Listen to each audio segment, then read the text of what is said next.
നമസ്കാരം. ഉള്ളത് പറയാം. അയ്യപ്പ സംഗമം ആർക്ക് ഗുണം ചെയ്യും?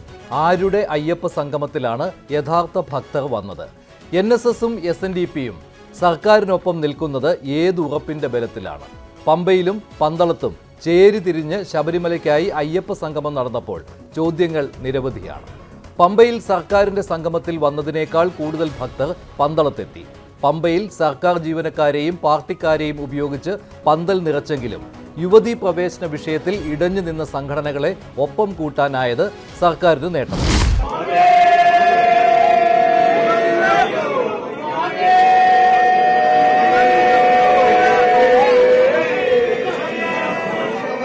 ധർമ്മശാസ്താവേ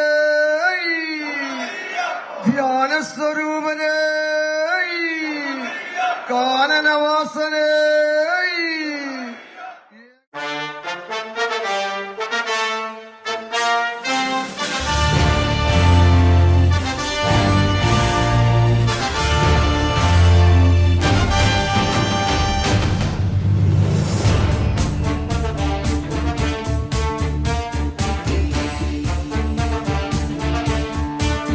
ഭക്തി കേവലമൊരു പരിവേഷമായി അണിയുന്നവർക്ക് പ്രത്യേക അജണ്ടയുണ്ടാവാം, അവർക്ക് പ്രത്യേക താല്പര്യങ്ങളുണ്ടാവാം. അവ മുൻനിർത്തി അവർ ഭക്തജന സംഗമം തടയാൻ എല്ലാവിധ പരിശ്രമങ്ങളും നടത്തി നോക്കി.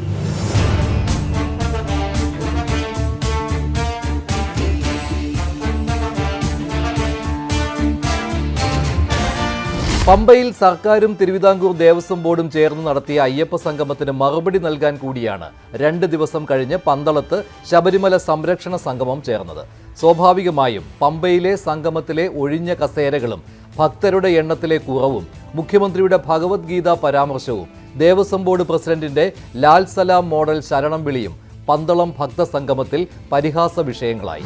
യഥാർത്ഥ ഭക്തരെ തിരിച്ചറിയാൻ വിഷമമില്ല. ഭഗവത്ഗീത തന്നെ യഥാർത്ഥ ഭക്തരുടെ സ്വഭാവം എന്താണെന്ന് എന്നത് വ്യക്തമാക്കിയിട്ടുണ്ട്. ഭക്തന്റെ ലക്ഷണങ്ങൾ ഭഗവത്ഗീതയുടെ 12-ാം അധ്യായത്തിൽ 13 മുതൽ 20 വരെയുള്ള 8 ശ്ലോകങ്ങളിലായാണുള്ളത്. ഒന്നിനെയും ദ്വേഷിക്കാത്തവനും എല്ലാത്തിനും മിത്രമായിരിക്കുന്നവനും ദയയുള്ളവനും സുഖദുഃഖങ്ങളിൽ ഭാവഭേദമില്ലാത്തവനും ക്ഷമിക്കുകയും സഹിക്കുകയും ചെയ്യുന്നവനും ആയിരിക്കും ഭക്തൻ എന്നതാണ് ആ ഗീതാ നിർവചനം. ഞങ്ങൾ ഓരോ വിഷയം വരുമ്പോൾ ഞങ്ങളുടെ നിലപാടിൽ ഞങ്ങൾ വെള്ളം ചേർക്കാറില്ല. ഞങ്ങൾ ആ നിലപാടെടുക്കും. ഭൂരിപക്ഷ വർഗീയതയെയും ന്യൂനപക്ഷ വർഗീയതയെയും ഞങ്ങൾ ഒരുപോലെ എതിർക്കും. 2026 കനത്ത തോൽവി കണ്ടിട്ട് ഉണ്ടായ ഒരു വിഭ്രാന്തിയാണ് ഇപ്പോൾ ഗവൺമെൻറ്റിന്. അതാണ് അയ്യപ്പ സംഗമം. ഞാൻ ചോദിക്കട്ടെ, അയ്യപ്പ സംഗമത്തിൻ്റെ ഹോർഡിങ് കേരളം മുഴുവൻ വെച്ചിട്ടുണ്ട്. അയ്യപ്പൻ്റെ ഒരു ചിത്രം പോലും ഇല്ല. ആരും പറഞ്ഞില്ലല്ലോ. സ്വാമി അയ്യപ്പൻ്റെ ഒരു ചിത്രം പോലും ഇല്ല. ചിത്രം പിണറായി വിജയൻ്റെയും വാസവൻ്റെയും ചിത്രമാണ് വെച്ചിരിക്കുന്നത്. അയ്യപ്പ സംഗമമാണ് പേര്.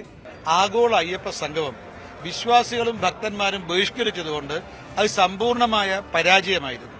വരുന്ന ത്രിതല പഞ്ചായത്ത് തെരഞ്ഞെടുപ്പിനെയും തുടർന്ന് നടക്കുന്ന നിയമസഭാ തെരഞ്ഞെടുപ്പിനെയും മുന്നിൽ കണ്ടുകൊണ്ടുള്ള മാർക്സിസ്റ്റ് പാർട്ടി രാഷ്ട്രീയ നാടകത്തെ ഭക്തജനങ്ങളും വിശ്വാസികളും അത് പരാജയപ്പെടുത്തി.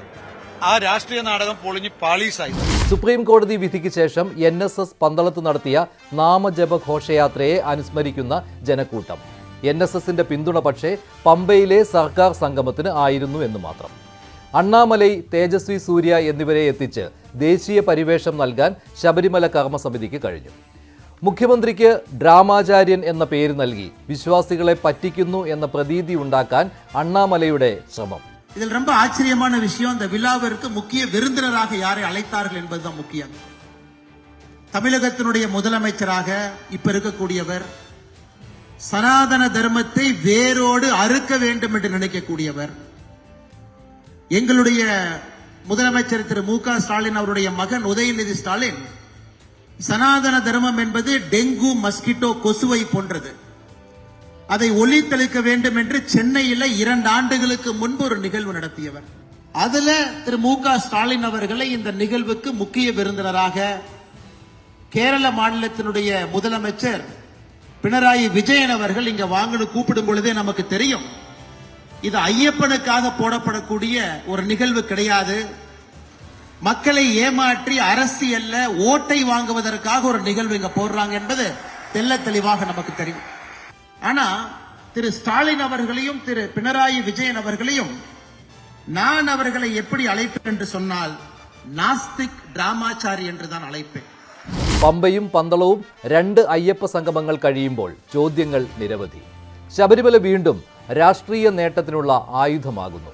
സർക്കാരിനും ഇടതുമുന്നണിക്കും ബി.ജെ.പിക്കും സംഘപരിവാർ സംഘടനകൾക്കും അവരവരുടെ ലക്ഷ്യം പൂർത്തിയാക്കാൻ കഴിഞ്ഞു. സംഗമം വിജയമെന്ന് 2 പേർക്കും 2 തരത്തിൽ അവകാശപ്പെടാം. കർണാടകത്തിലെ കോൺഗ്രസിന്റെ അവിടുത്തെ PCC ഉപാധ്യക്ഷൻ വരെ പങ്കെടുത്തിരുന്നു. അദ്ദേഹത്തോടും ചോദിച്ചു, ഒരു പരാതിയില്ല, എല്ലാം ഭംഗിയായി കാര്യങ്ങൾ നടന്നിരിക്കുന്നു എന്ന രൂപത്തിലാണ് അദ്ദേഹവും സാക്ഷ്യപ്പെടുത്തിയത്. അപ്പം അതുകൊണ്ട് അവിടെ വന്ന ഭക്തജനങ്ങൾക്ക് ഉത്തരേന്ത്യയിൽ നിന്ന് വന്നവരോ ദക്ഷിണേന്ത്യയിൽ നിന്ന് വന്നവരോ കേരളത്തിൽ നിന്ന് വന്നവരോ വിദേശത്ത് നിന്ന് വന്നവരോ ആരും ഒരു പരാതി പറയാതെ പരാതിരഹിതമായ ഒരു അയ്യപ്പ സംഗമം. ഇവിടെ നോക്കൂ, നിങ്ങൾ ആരോടും ചോദിച്ചു, ഭക്തന്മാരുണ്ട്, വിശ്വാസികളുണ്ട്, ആധ്യാത്മിക ആചാര്യന്മാരുണ്ട്, അതേപോലെ തന്നെ വിവിധ ഹൈന്ദവ സംഘടനയുടെ പ്രതിനിധികളുണ്ട്. അതുകൊണ്ട് എല്ലാ അർത്ഥത്തിലും ഈ പന്തളത്ത് യഥാർത്ഥ അയ്യപ്പ സംഗമം ഇതാണെന്നാണ്. യഥാർത്ഥ അയ്യപ്പ സംഗമം അത് ഭക്തന്മാരും വിശ്വാസികളും പരിപൂർണമായി വിജയിപ്പിച്ചിരിക്കുന്നു എന്നുള്ളതാണ്. ഇതാണ് യഥാർത്ഥ യോഗം. ഇതിന് ബദലെന്ന് വേറെ പറയാം. ഞങ്ങളുടെ ആരുടെയും ബദലില്ല. അയ്യപ്പൻ ഒറിജിനൽ ഒന്നേ ഉള്ളൂ.